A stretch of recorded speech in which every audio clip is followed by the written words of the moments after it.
என்னது துருவ நட்சத்திரம் ரிலீஸ் ஆக போகிறதா, 10 வருடத்துக்கு அப்புறமா ரிலீஸ் ஆக போகிறது அப்படின்னு சொல்லி செம எக்ஸைட்மெண்ட்டில் வந்து ரசிகர்கள் வந்து இருக்காங்க. இதை பற்றி ரொம்ப டீட்டெயிலாக தான் பேச போகிறோம். ஸோ துருவ நட்சத்திரம் திடீர்னு ரிலீஸ் அப்படிங்கிற ஒரு ஹேஷ்டேக் வந்து எதுக்காக ட்ரெண்ட் ஆச்சு அப்படின்னு பார்த்தீங்கன்னா, அதுக்கான மிக முக்கியமான காரணம் வந்து விடாமுயற்சி அப்படின்னு தான் சொல்ல வேண்டும். ஏன்னா வந்து விடாமுயற்சி திரைப்படம் பொங்கலுக்கு ரிலீஸ் ஆக வேண்டியது.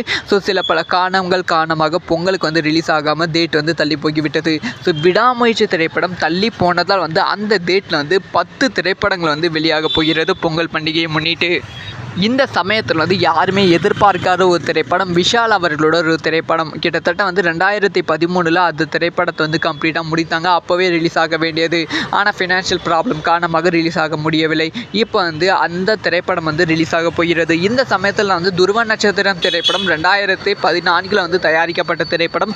இனிமே வந்து அந்த திரைப்படத்தோட ரிலீஸுக்கு வந்து மிகப்பெரிய ஸ்ட்ரகிள் வந்து பண்ணிட்டு இருக்காங்க. ஸோ விஷால் அவர்களோட திரைப்படமே 10 வருடம் கழித்து ரிலீஸ் ஆக போகிறது. கண்டிப்பாக வந்து துருவ நட்சத்திரம் திரைப்படம் ரிலீஸ் ஆகும் அப்படிங்கிற டாக் வந்து போய்கொண்டு இருக்குது. முக்கியமாக வந்து இந்த திரைப்படத்தோட இயக்குனருக்கு வந்து இப்போ தான் வந்து ஒரு பெரிய நம்பிக்கை வந்து வந்திருக்கு அப்படின்னு சொல்லப்படுகிறது. ஸோ அதனால் மிக விரைவில் வந்து துருவ நட்சத்திரம் திரைப்படத்தோட அப்டேட்டை வந்து நம்ம வந்து எதிர்பார்க்கலாம்.